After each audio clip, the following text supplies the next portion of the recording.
Bom, já que começou a gravar, Tá aí. para vocês que vão assistir a gravação, nós vamos falar sobre tesouro, né? Mas pode dar a sequência, Anderson, você disse que é orar, né? Isso. Já, se quiser iniciar, pode iniciar. Diga, já oramos mesmo? Ok. Muito bem, gente. Vocês viram aí no slide 86, já passou. Esse é o terceiro T, que é o tesouro. E eu falei, Zé Roberto, você estava domingo passado com a gente? Sim, estava, pastor. Ah, Você falou sobre o talento, né? talento e tempo, né? Administração do tempo. E hoje é o Isso. terceiro T. Na verdade, eu já iniciei. Eu vou pegar um pouquinho aqui para a gente recordar, né? Eu já iniciei falando sobre tesouro. Então, na vida, nós vivemos Certo. essa tensão de valores espirituais e valores materiais. E geralmente os valores materiais nos puxam para um apego a esse mundo aqui. E os valores espirituais, nós somos sempre desafiados no culto, na leitura da Bíblia, somos desafiados até no PG a valorizar mais o espiritual do que o material, porque o material a gente já é matéria, né? A gente já corre atrás. É por isso que Jesus falou: buscai primeiro o reino de Deus, porque as outras coisas vos serão acrescentadas. Recentemente eu preguei uma mensagem em Colossenses 3 que fala: pensai nas coisas do alto e não nas coisas da terra, porque vocês morreram e a vossa vida está escondida com Jesus. Então, mortificai os desejos da carne, né? A nossa natureza pecaminosa. Então, essa aula de hoje vai fazer essa proposta aí que está aparecendo na tela. Lê para mim aí, Kátia. Cada discípulo de Jesus recebeu a ordem para investir mais no céu do que na terra. Então, essa é a proposta da nossa aula de hoje, para termos convicção de que nós não somos desse mundo. Então, já que vamos morar no céu, a gente já tem que ter um coração lá, e não aqui, né? Nós somos peregrinos. Peregrinos, assim como os judeus eram peregrinos saindo do Egito e indo para Canaã, nós também somos peregrinos saindo desse mundo e indo para nossa Canaã, que é a terra prometida, Canaã celestial. E aí somos chamados para essa busca de valores espirituais. Mas aí vamos pensar em umas reflexões aqui, tá? Por que ganhamos dinheiro? Vocês concordam com esses itens aqui? Sim. Sim? Todo mundo de acordo? Sim. Ok. Então, pessoal, eu não sei quantos de vocês estavam no culto hoje de manhã, que eu mostrei bem rápido os 4 pilares da vitalidade financeira. Alguém lembra dos 4 pilares? Caramba. Ganhar honestamente, Isso. trabalhar,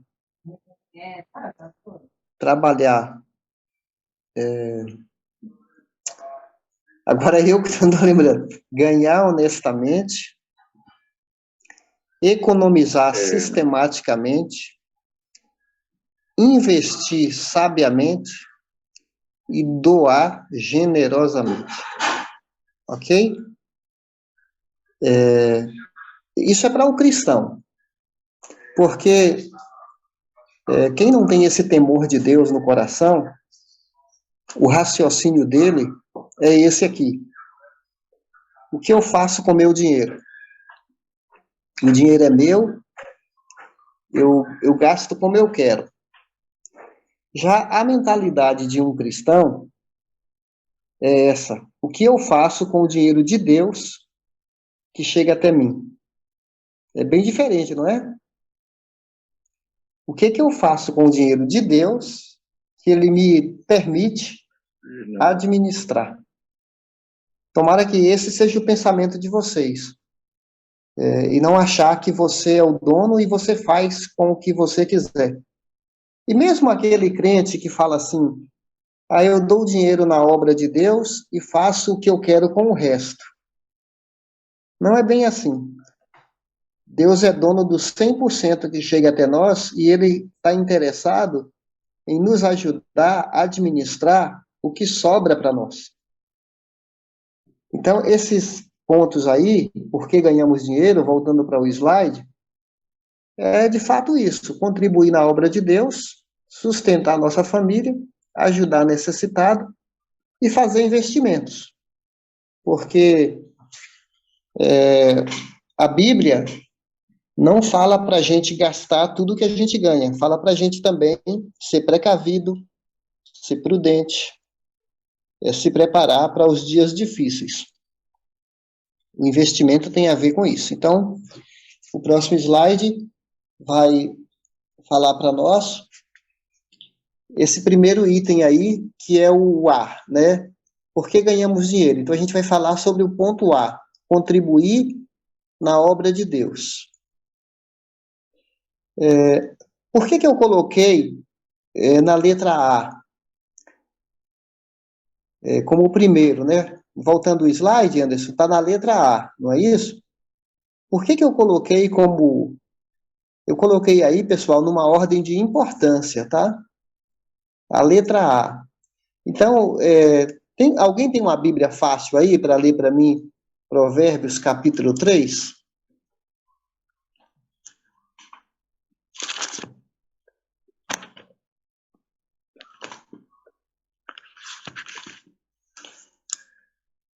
É 3:8? Levítico? Não, é Provérbios. Não tá aí esse texto que eu estou pedindo para ler agora. Provérbios vai dizer assim, Edgar. Achei. Provérbios 3:8. Isso lhe dará saúde ao corpo e vigor aos ossos? Desculpe, Anderson, é o 9. Eu fiquei até com dúvida agora. 9. Honre ao Senhor com todos os seus recursos e com os primeiros frutos de todas as suas plantações. Ok. Então, pessoal, quem leu aqui era uma sociedade agrícola. As pessoas não trabalhavam em empresas como nós, hoje. Trabalhavam ou na agricultura ou na criação de gado, né? E o 3:9 fala, honre o Senhor com todos os seus recursos, quer dizer, Deus está interessado que a gente o honre, que a gente reconheça Deus em todos os nossos recursos e com os primeiros frutos de todas as suas plantações. Por isso que eu coloquei a letra A, contribuir na obra de Deus, porque nós que somos adoradores, adoramos a Deus com os primeiros frutos das nossas plantações, quer dizer, nosso salário, né? Traduzindo para os dias de hoje.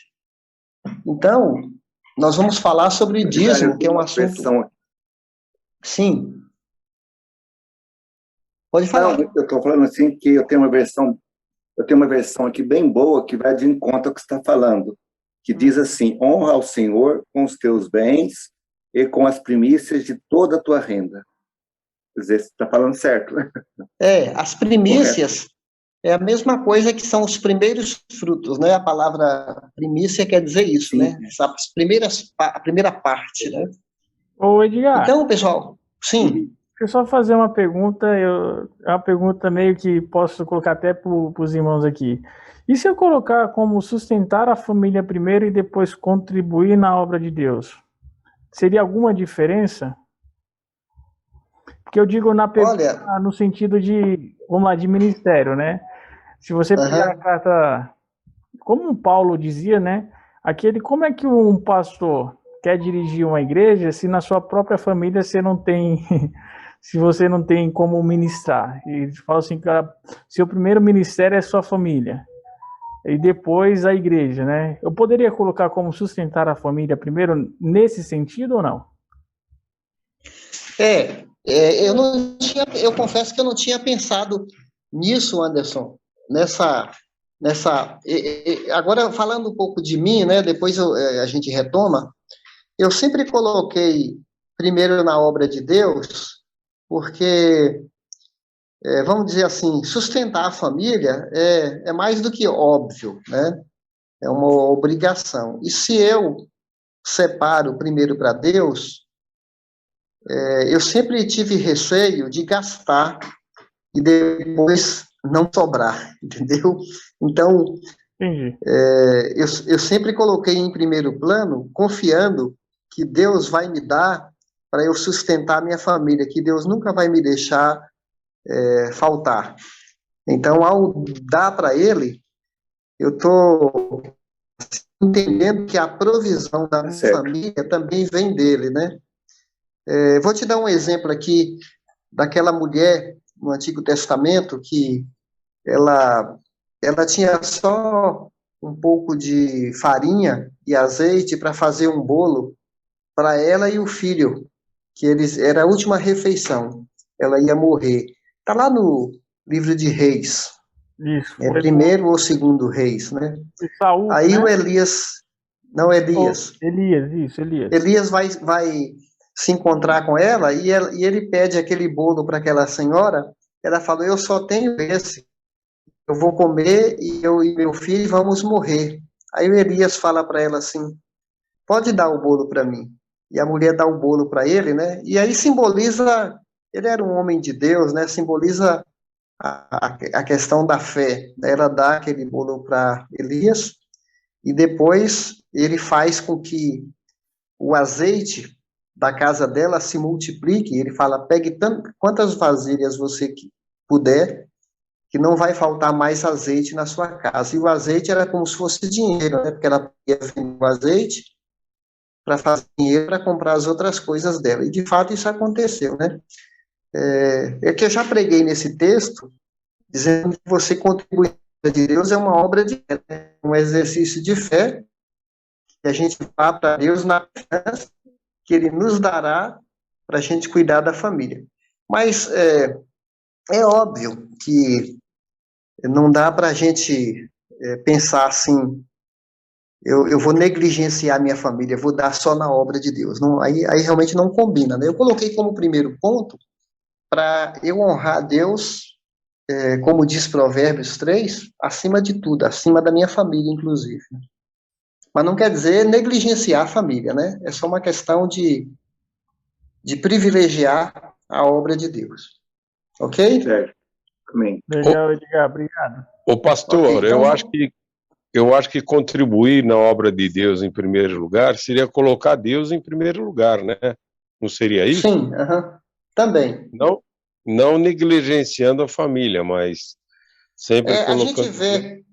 A gente vê até no mandamento fundamental, né, que Jesus resumiu, né, os 2 mandamentos, resumiu a lei: amar o Senhor sobre todas as coisas e o próximo como a nós mesmos, né, que o próximo inclui até a nossa família, mas Deus, no mandamento, o primeiro é amar a Deus, né? Então, contribuir está nessa linha de pensamento também. Certo. E aí, pessoal, a gente vai falar desse assunto polêmico, né, que é sobre dízimos.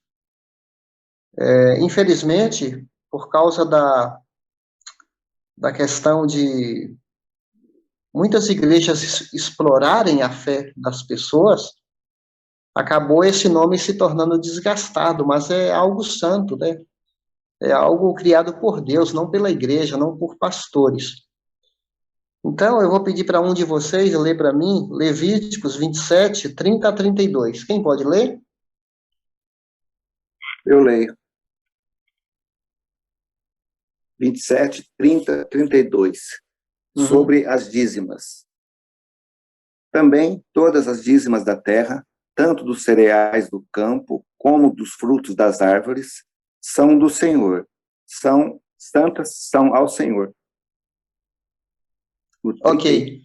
32, Então, 31, né? até aí já está bom, porque está falando que o dízimo, quer dizer, a 10ª parte da plantação, pertence ao Senhor. Então, o israelita, ele sabia que deveria honrar a Deus com essa produção, né? Se ele pegasse 10 sacos de milho, ele daria um saco de milho oferecendo para o Senhor, oferecendo aos líderes, que era chamada a tribo dos levitas, ou dos sacerdotes que recebiam essas ofertas. Ok? Eu li esse texto a semana passada, mas como nem todos estavam, então não vou ler os outros, tá? Porque falam a mesma coisa. Então vamos avançando aí. Então, esse é um pensamento de uma revista evangélica, uma citação que eu guardei. Lê para mim aí, Zé Roberto. Essa capacidade maligna de transformar a arte de dar em a arte de receber está profanando e tornando antipática a palavra dízimo de origem santa. Ultimato 295, julho e agosto de 2005. Ele está criticando que essa palavra dízimo se tornou uma palavra como se fosse uma palavra assim, tem tido um abuso disso, né? Igrejas exigindo, obrigando e negociando com Deus, sendo que é uma palavra santa, né, de confiança em Deus, né? Tá, vamos lá.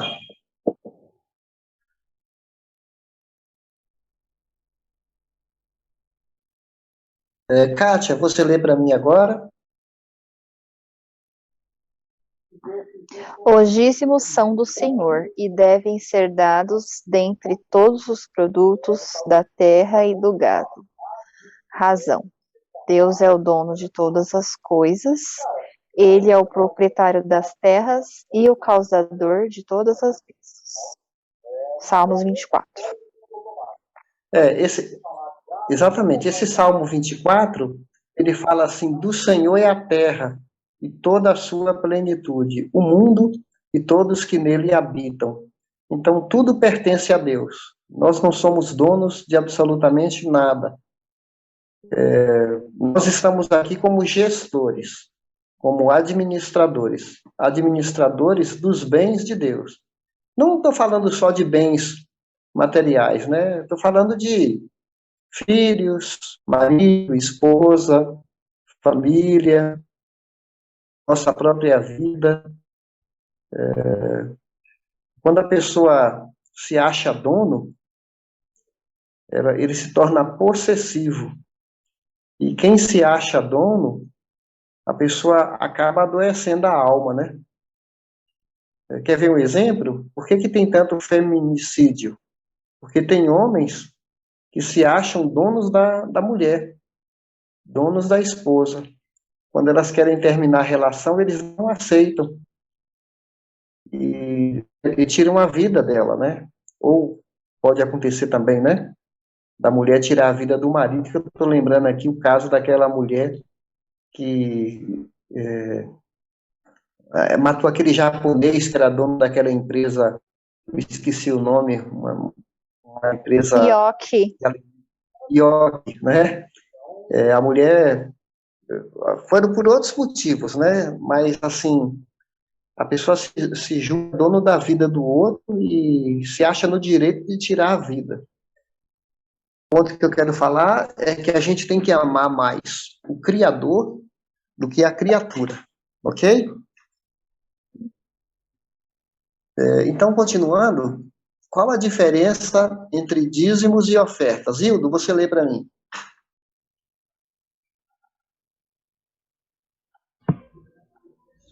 O dízimo é um método divino de contribuição historicamente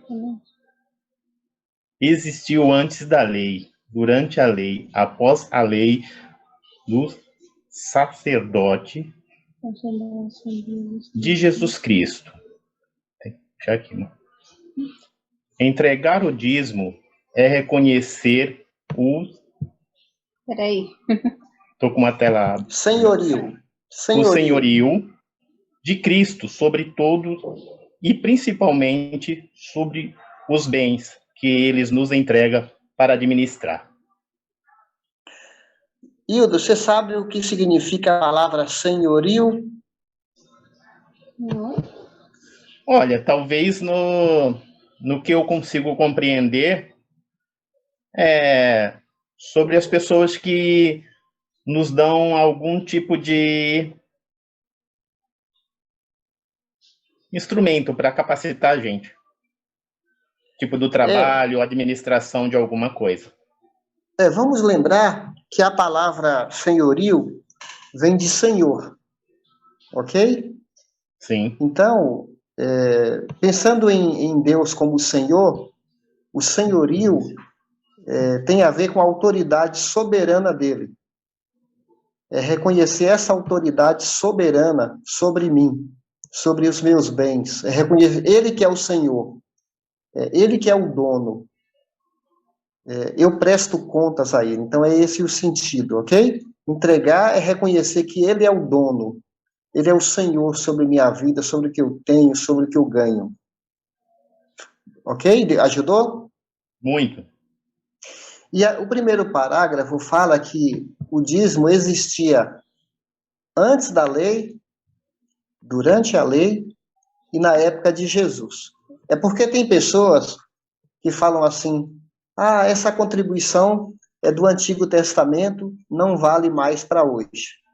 Há cristãos que pensam assim, ok? Acham que o Novo Testamento, porque fala muito pouco ou fala quase nada, acha que não vale no Novo Testamento. Mas a gente vai prosseguir aqui e vai ver que não é só no Antigo Testamento. O que diz aqui? A sua esposa, eu esqueci o nome dela. É a Val, eu nem falei boa noite para vocês, que eu entrei atrasada. Oi, Val. Também. Boa noite. Oi, tudo bem? Val, lê para mim aí. Tudo bem. Posso sim. Tá. A oferta é uma contribuição voluntária, espontânea. Somos desafiados a doar para uma necessidade, missões ou outra situação. Ou quando, por gratidão, ofereço algo a Deus por amor. Tem mais embaixo? Acho que tem, né? Não, é Coríntios, 2 né? Coríntios, É que tá com a tela. É só 2 Coríntios. Ah, tá. Então, essa referência, 2 Coríntios 9:7, é aquela referência que fala cada um contribua conforme propôs no coração. Está falando de ofertas, não por tristeza ou por necessidade, né? Ou por obrigação, porque Deus ama quem dá com alegria. Então, a oferta, a gente propõe no coração um valor e doa de coração. Não doar com aquele sentimento de que eu vou ficar sem, ou tenho que dar, aquela sem ser espontâneo, né? Sem ser natural. Então, por isso que a motivação mais importante é amor. Fala na Bíblia, contribua por amor. E o próximo texto, aí o próximo slide, vai falar que nós não podemos limitar as nossas contribuições a Deus e a sua causa apenas ao dízimo. Aquela pessoa que raciocina assim: pronto, dei o dízimo para Deus, tá tudo certo, eu cuido da minha vida, eu faço o que eu quero. Não. Nossa vida é uma doação. Nós pertencemos ao Senhor.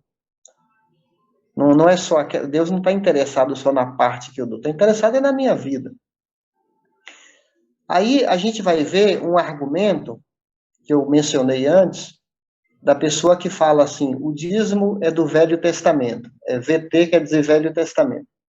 Eu sou cristão, não estou sujeito à lei do dízimo. Então, Anderson, lê para mim aí o restante.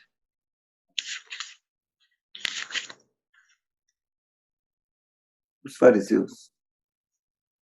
Pronto, ativei. Vamos lá. Os fariseus davam ou não davam dízimo? Davam. Eram judeus e estavam debaixo da lei. Lucas 18, 11 e 12.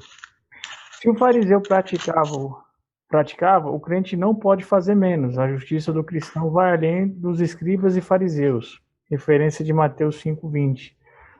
Jesus ensina até das coisas mínimas. Não poderia ser omitido. Veja Mateus 23, versículo 23. Bom, acho que seria bom, pessoal, a gente ler essas passagens aí para afirmar as nossas convicções, né? Então, dessa primeira afirmação, né, que os fariseus davam o dízimo.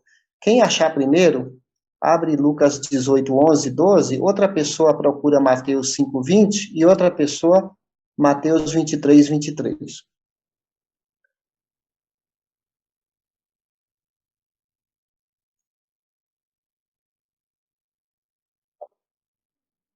Lucas 18, 11 e 12.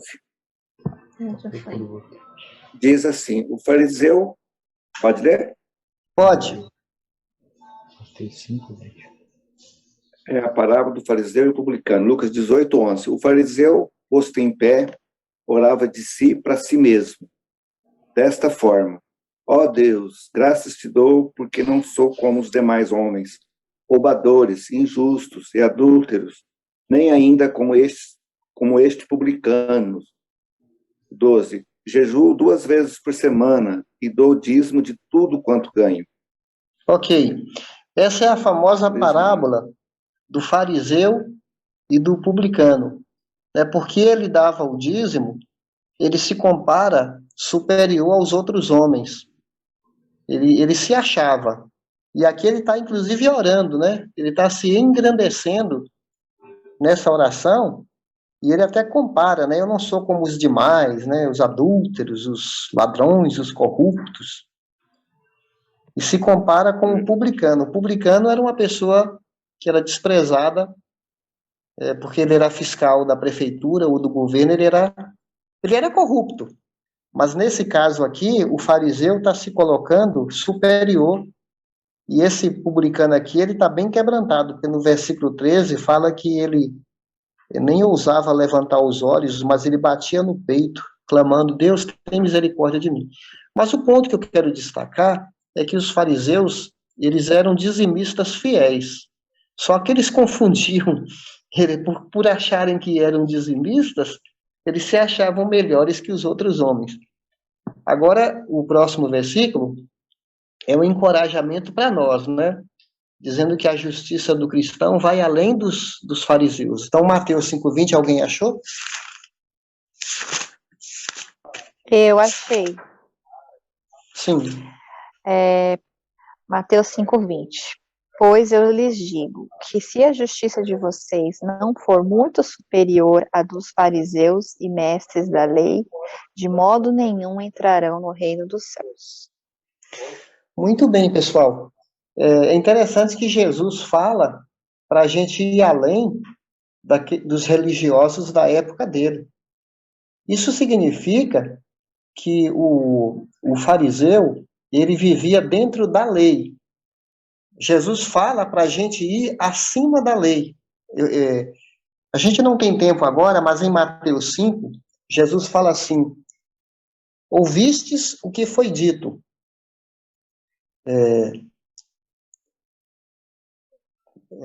Olho por olho e dente por dente. Já ouviram essa expressão? Já. Olho por olho e dente por dente? Já ouviram aquela expressão, odiarás o teu inimigo, que está no Antigo Testamento também? Eu, porém, vos digo, amarás o teu inimigo. A lei dizia, no Antigo Testamento, né? Odiarás o teu inimigo. Eu, porém, vos digo, amarás. A palavra de Jesus é superior à lei. Olha só, ouvistes o que foi dito. Isso está em Mateus 5 também. Não adulterarás. Está escrito no Antigo Testamento, inclusive é um dos 10 mandamentos. Não adulterarás. Eu, porém, vos digo, quem olhar para uma mulher com cobiça, comete adultério. Então, a lei falava que adultério é o fato do adultério mesmo. O Novo Testamento fala que basta você cobiçar, equivale a praticar. Deu para entender? Dá para entender que Jesus está dizendo que a gente tem que ir além do que os fariseus faziam? Eles cuidavam do comportamento. Nós cuidamos do coração, que é muito mais profundo do que só a prática. Tá claro?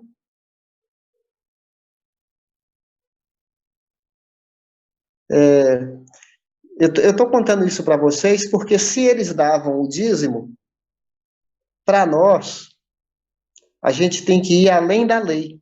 É o caso daquela mulher que foi elogiada por Jesus, que ela tinha 2 moedinhas. E ela deu tudo. Então, na verdade, quando a gente vê o Novo Testamento, ele manda a gente dar tudo. Mas como eu sei que meu coração é enganoso, eu coloco no mínimo o dízimo, porque já era uma prática do antigo. Ok? Deu para entender isso aí? Se eu for seguir a lei, não há nada de errado eu dar o dízimo. Mas, por amor a Deus, por gratidão, eu quero sempre dar mais que o dízimo. Porque o Novo Testamento fala que é para dar tudo para Deus. Tem gente que dá dízimo de 20%, de 30%, de 40%. Isso depende do coração da pessoa. Ninguém é obrigado, não é? Eu já ouvi falar de empresários que doaram cada vez mais da sua renda, doavam 20%, depois 30%, e teve empresários que viviam com 10% e davam os 90% para Deus. É uma questão pessoal, né, de maturidade. Só estou dizendo aqui para vocês, eu espero que vocês tenham entendido que a lei os fariseus praticavam. E nós somos chamados a viver integralmente para Deus. Não apenas, eu estou obedecendo a lei. Isso os fariseus faziam. Né? A gente tem que cuidar do coração, não só de obedecer a lei. Não só eu preencher um cheque e dar o dízimo. Eu tenho que cuidar dos meus pensamentos, de uma vida de santidade. Eu tenho que cuidar com as minhas vaidades, orgulho e tantas outras pecados que podem, porque eu estou fazendo alguma coisa de comportamento, achar que eu estou impressionando a Deus. Então, ele quer o coração total, não apenas uma área da minha vida, como a área das finanças. Ok? Uma não sei se eu... Amém. Sim. O povão não pergunta, nessa hora a gente tem que perguntar, povão, nós tem que sugar o Edgar até o último aí. É um cara tem carreira aí bastante tempo. Exemplo, vai até de encontro nessa passagem que a gente falou da mulher que deu as 2 moedinhas, que antes disso, Jesus levou seus discípulos lá, né, num monte e disse, quem é que tá dando mais? E vinha homens empresários como fariseus e jogava sacos de moedas lotados de moedas, né? Aí, consequentemente, o discípulo falava assim, claro que são as pessoas. E veio uma moça, uma viúva, e colocou as 2 moedinhas e Jesus fez essa pergunta. E isso vai de encontro ao Edgar, porque Jesus não quer saber o quanto você dá, mas o seu coração é generoso. Né? Ele quer saber o que o seu coração pensa sobre isso. E vai de encontro a uma pergunta, Edgar. Então, eu posso dizer que o dízimo, que seria os 10%, é uma referência? Eu posso ir mais além, é isso? Eu entendo que o dízimo é um ponto de partida, não um ponto de chegada, né? Então, eu entendo que por gratidão a Deus, eu dou no mínimo o dízimo. Então, não é um valor fixo para mim. Eu dou dízimo, eu participo da oferta de construção, eu participo da oferta para os missionários da nossa igreja. E isso, desde que eu entrei na igreja, e já antes que eu me converti em outra igreja, muito antes de ser pastor, isso era tão claro na minha cabeça, que se eu queria ser parceiro de Deus, né? Colocando entre aspas, tá? Parceiro no sentido assim, Paulo usa essas expressões cooperadores do reino, ele usa esses termos assim. Então eu queria ser colaborador do reino de Deus, nesse sentido de finanças também. Então, é isso que você falou aí, que Jesus elogiou a mulher, porque os outros, eles deram as sobras. Vamos imaginar aqui, né, pensar nos nossos dias. Vamos imaginar um camarada que é empresário aí, ele ganha livre 100 mil reais por mês, ok? Ele ganha 100 mil reais. Aí ele dá uma contribuição de 5 mil reais. Não é o dízimo, né? 5 mil, é 5%, ok? Só para a gente pensar aqui no número, né? Então, ele dá 5 mil. E tem uma pessoa que ganha o salário mínimo. Vamos colocar 1.000 reais para arredondar. A pessoa dá 100 reais de dízimo. Ele ganha um salário mínimo, 1.000 reais. Se ele dá 100 reais, quem deu mais? O empresário que doou 5 mil ou ele que doou 100? O 100, né? O 100. Se você comparar os 5 mil com os 100, parece que o empresário doou mais, né? Mas se você compara que aquele trabalhador deu o dízimo, ele deu mais. Então, aquela senhorinha que Jesus elogiou, ela deu tudo que ela tinha. Os homens, apesar de darem muita quantia, eles davam do que sobrava. O coração deles não estava na obra. E até naquele contexto que Jesus falou, eles estavam ostentando, que mandavam até tocar trombeta, né? Para as pessoas pararem para prestar atenção no gesto deles. Então, é por isso que Deus está interessado na sinceridade do nosso coração, e não na quantidade, como se a gente fosse impressionar os homens ou impressionar Deus, né? Não é isso que importa. Alguma pergunta a mais? Então, vamos ler esse texto aqui. Pastor, o Sim. dízimo não seria assim como uma obrigação da gente? Ou estou pensando errado? E as ofertas seriam um agrado?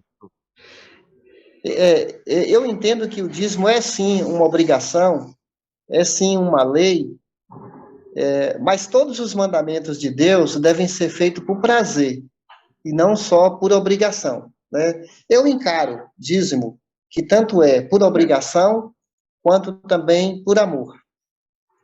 Porque Jesus falou lá, se não me falha a memória, em João 15, quem me ama, guarda os meus mandamentos.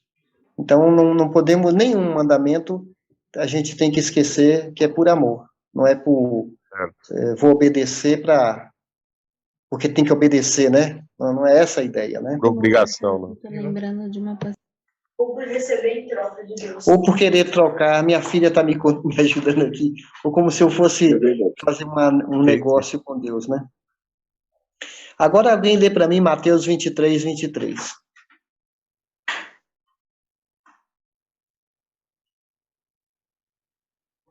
Eu vou ler aqui, tá, gente? Ai de vocês, mestres da lei, e fariseus hipócritas, vocês dão o dízimo de hortelã, do endro e do cominho, mas têm negligenciado os preceitos mais importantes da lei, a justiça, a misericórdia e a fidelidade. Vocês devem praticar estas coisas sem omitir aquelas. Esse texto aqui, pessoal, precisa de uma leitura cuidadosa para a gente entender o que Jesus está falando, né? Ele está falando assim, vocês dão dízimo da hortelã, do cominho, das hortaliças, quer dizer, vocês são tão assim, minuciosos, vocês são tão assim, matemáticos, cuidadosos em dar... Você imagina aí um cara que tinha uma horta, né? Aí ele vendia o alface, vendia a couve, o coentro, e ele separava o dízimo para doar para Deus. Aí Jesus fala, vocês fazem isso, só que vocês esquecem de ser misericordiosos, vocês esquecem de ter compaixão. Então, vocês têm que fazer essas coisas, continua dando o dízimo, mas não esqueça aquelas, né? Tudo faz parte para Deus. Não adianta eu ser um cara fiel na contribuição financeira e eu ser egoísta em outras áreas, ok? Nós temos aí ainda alguns minutos. Próximo slide fala, alguns dizem que não contribuem porque são pobres. A verdade é que são pobres porque não contribuem. Porque ninguém tem tão pouco que não possa contribuir, nem ninguém tem tanto que pode se achar que não pode melhorar, ok? Todos nós, é igual a questão de ajudar alguém. Ninguém tem tão pouco que não pode dar, nem ninguém tem tão muito que não pode receber também. A gente está nos dois pontos aí. Olha essa pergunta agora. A Kátia está aí? Posso pedir para você ler? Sim. Os pastores e líderes devem ser sustentados financeiramente? Quem serve como soldado...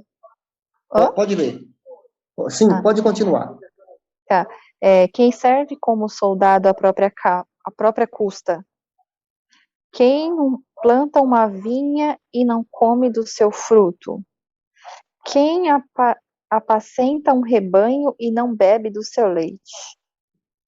Kátia, você olhando para essa resposta, que quem está dando essa resposta é o apóstolo Paulo. A gente vai ver já onde está escrito isso. O que você entende com essa resposta dele para essa pergunta aí? A pergunta os pastores e líderes devem ser sustentados. Olha como é que ele responde.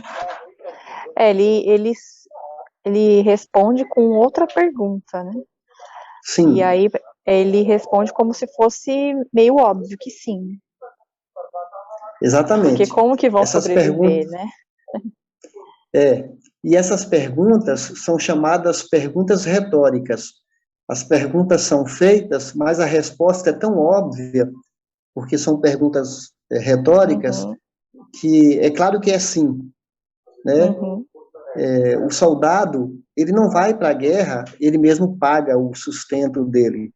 Quem planta uma vinha, que vamos imaginar um pomar, ele vai comer do pomar, ele vai plantar uva, vai plantar manga, vai plantar abóbora, ele vive daquilo, né? E aí ele pega um pastor de ovelha rebanho, né? Ovelha animal. Quem é que apacenta um rebanho e não bebe do seu leite? Ele vai tirar leite das cabras ou do gado, né? Ele vive daquilo. Aí ele continua respondendo, Kátia, tem mais versículos ainda. Se entre vocês semeamos coisas espirituais, seria demais colhermos de vocês coisas materiais? Então, de novo, ele está com as perguntas, né? Se nós sempre ensinamos vocês as verdades espirituais, é óbvio que é natural a gente colher de vocês materiais. E continuando...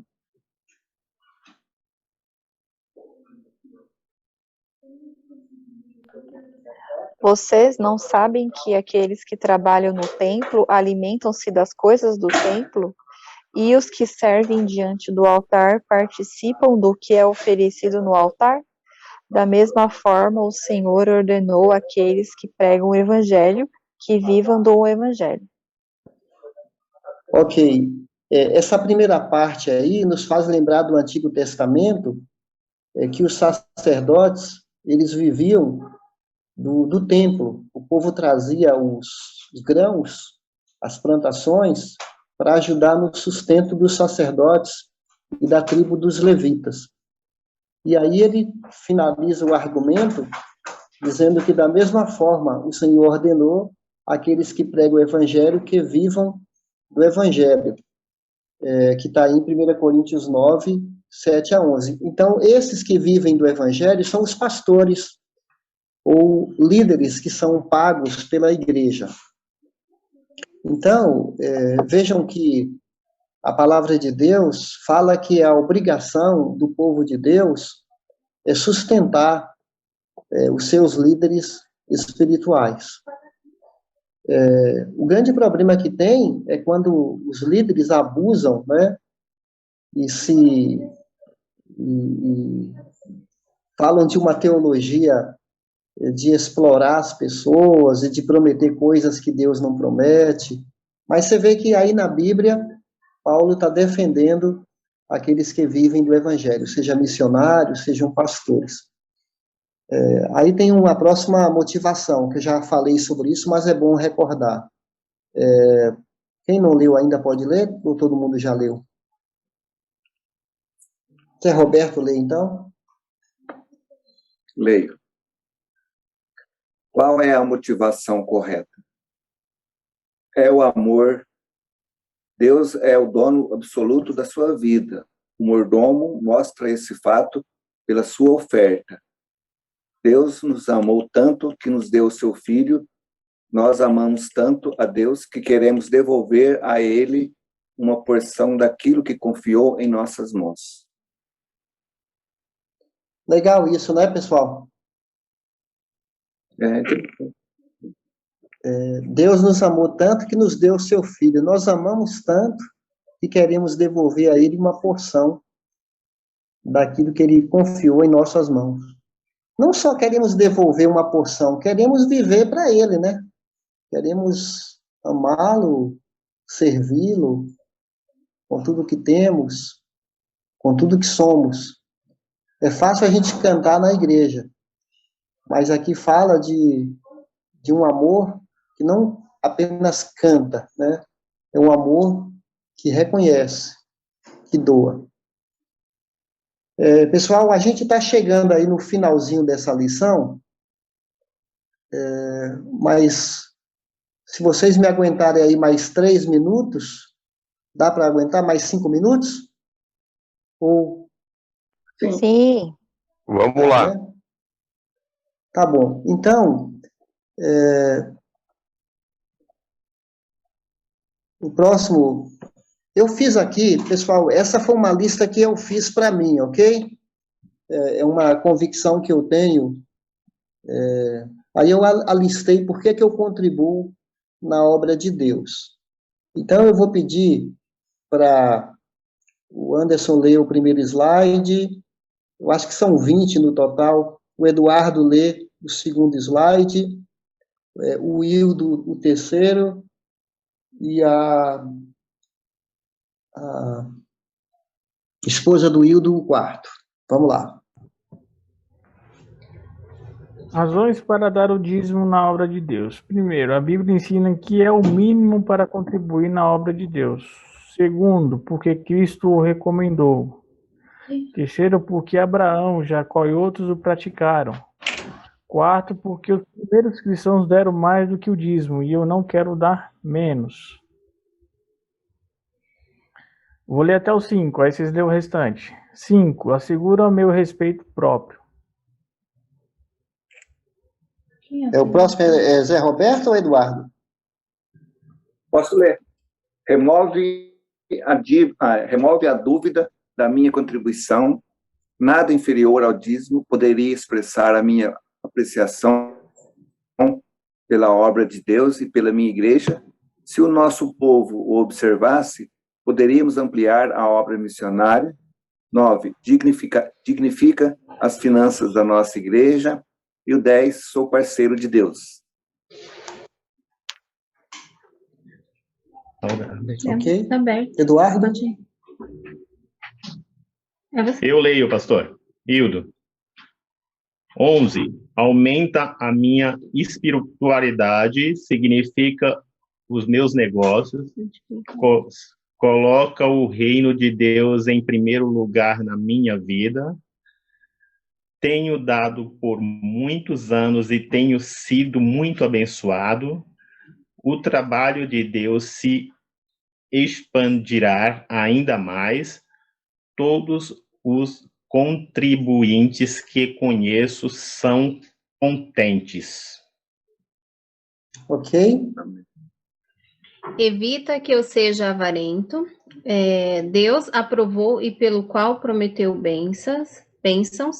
Amo ao meu Senhor, quero usar os 4 pilares da vitalidade financeira. Um dos pilares da vitalidade financeira é doar generosamente, né? Que tem a ver com isso, que é uma doação. Ou também, na verdade, tem 2 pilares que têm a ver: investimento, que é investir nas coisas do céu, que também é um pilar da vitalidade financeira.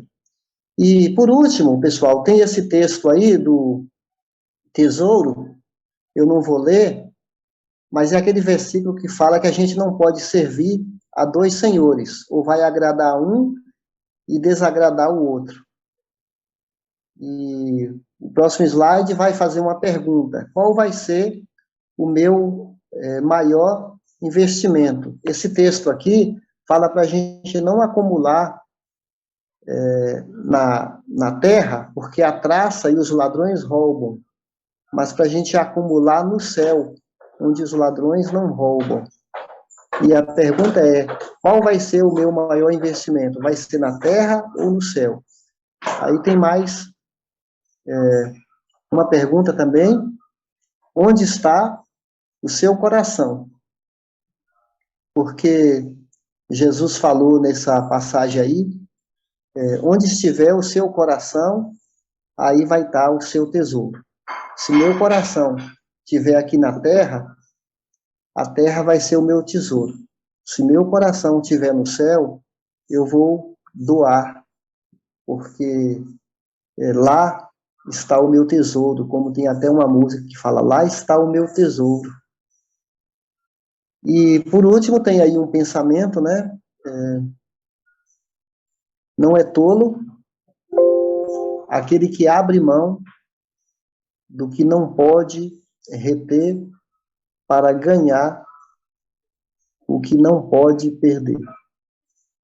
Então, abrir mão, porque doar na obra de Deus, às vezes é abrir mão de um conforto, vamos imaginar que eu vou comer pizza toda semana ou todo mês, ou que eu vou gastar o dinheiro para viajar.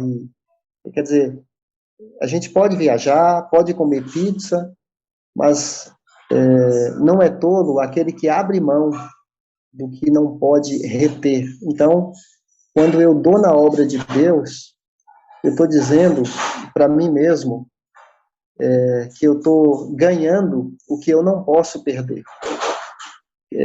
Deus nos dá aquele versículo que fala assim: quem é fiel no pouco, será fiel no muito. Um dia Deus vai confiar muitas responsabilidades para nós, mesmo no céu, no milênio. Mas enquanto a gente está aqui, Ele nos chamou para a gente ser fiel, para administrar bem. E se Ele confia para você a quantidade de dinheiro que você ganha, seja pouco, seja muito, é porque Ele está te dando a oportunidade de testar o seu caráter, testar o meu caráter. E aí a gente já chega no final, finalizando a nossa aula, quem de fato é o seu Senhor. É aquele versículo que fala, não podeis servir ao Senhor e às riquezas. A riqueza é rival de Jesus. E a pergunta 3, qual será seu estilo de vida? Esse aqui, ó, não se preocupe, porque Jesus falou que as pessoas que não confiam em Deus, ou que fazem do dinheiro o seu Deus, elas vivem preocupadas, o que eu vou ganhar, o que eu vou comer. E Jesus fala no 33 para buscar primeiro o reino de Deus. E aí a conclusão, esse pensamento aí. Vou pedir para Kátia ler esse pensamento aí. Quando investimos no tesouro celeste em vez dos tesouros da terra, quando seguimos a luz e não as trevas, quando escolhemos servir a Deus e não a Mamon, estaremos prontos a entender. Buscai, pois, em primeiro lugar, o reino de Deus. Essa palavra Mamon é o Deus das riquezas, né? Significa riquezas, tá? É uma palavra usada com como se fosse uma entidade, um ser espiritual, ok? Então, pessoal, tomara que essa aula de hoje contribua para nós podermos cada vez mais ter o privilégio, né, de contribuir por privilégio e não por peso. Aí, no final, eu coloquei a palavra testemunho, se a gente tivesse tempo de dar um testemunho sobre suas contribuição na obra de Deus. Alguém tem algum testemunho assim para a gente fechar? Que tem sido uma experiência sua? Esse testemunho aqui, pessoal, é o quarto T, tá? Não é a aula de hoje. Eu estou voltando aos slides anterior, que ainda fala sobre tesouro, no sentido de testemunho de você contribuir, se você tem percebido a graça de Deus na sua vida, se você tem experimentado que nada tem te faltado. Alguém tem algum testemunho para falar?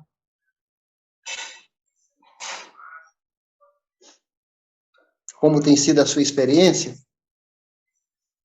Os slides já finalizaram, já, ok?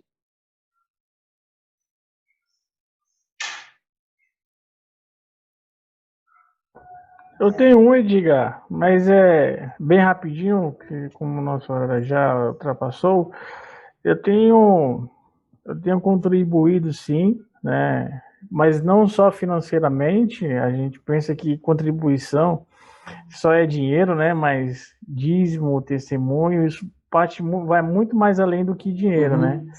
Eu tenho contribuído, né? Pelo menos periodicamente em nossa igreja, e isso é muito bom. E graças a Deus nunca tem faltado em minha casa algo que eu não possa generosamente entregar ao meu irmão, né? Nesses tempos também, o que ajuda não só financeiramente, mas como alimentos também. E eu tenho ajudado ó, também agora nem tanto, né? Praticamente deu uma parada com o Vicente em sua estrada com pessoas, moradores de rua, né? Acolhedores de pessoas que são drogadas, assim, a gente tem contribuído também com pessoas assim também, mas com o Vicente a gente realmente, eu confesso que deu uma parada devido a esse tempo que a gente está mais em casa do que fora, né? Ok. Amém. Amém.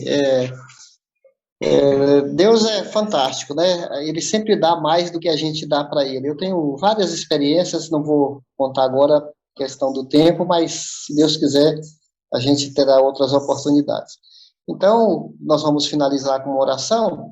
Eu quero orar finalizando, ok? Vamos orar então. Senhor, muito obrigado por esses queridos, que mais uma vez a gente está aqui tendo esse tempo de aula, de aprendizagem. Obrigado porque o Senhor é bom, temos experimentado o teu cuidado em nossas vidas, nos dando a saúde, um lugar para morar, a roupa, o alimento.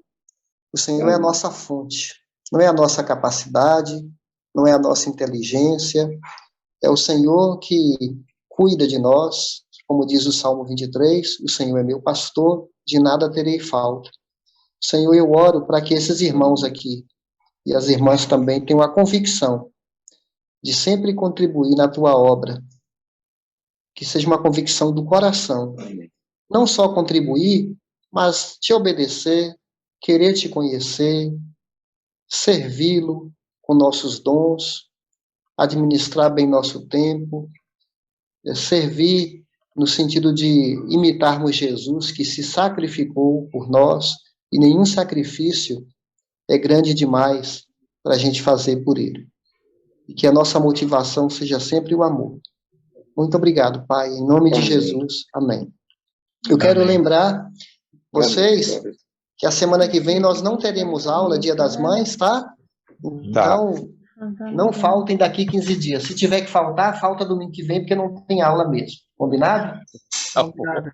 Gente, só uma observação rapidinho. Aquela foto que o Edgar postou aí do Jim Elliot, vocês querem servir de inspiração? Lê a história, são irmãos, tá, gente?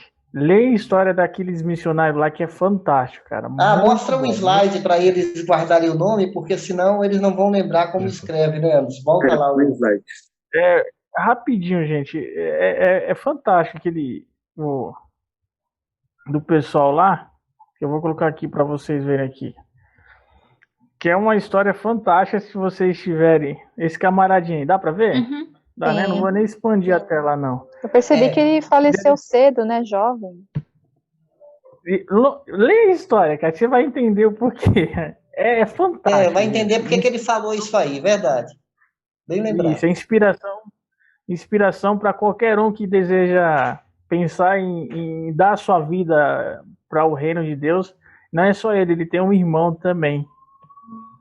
Tá bom? Verdade. Já anotaram aí? Notamos, sim. Então, ótimo. Vou encerrar Vamos aqui. ler. Ótimo. Bom domingo, obrigado. então. Final de domingo. Boa semana, pessoal. Um abraço. Valeu, viu? gente. Valeu. Obrigado. Valeu. Deus abençoe. Tchau. Tchau, um abraço.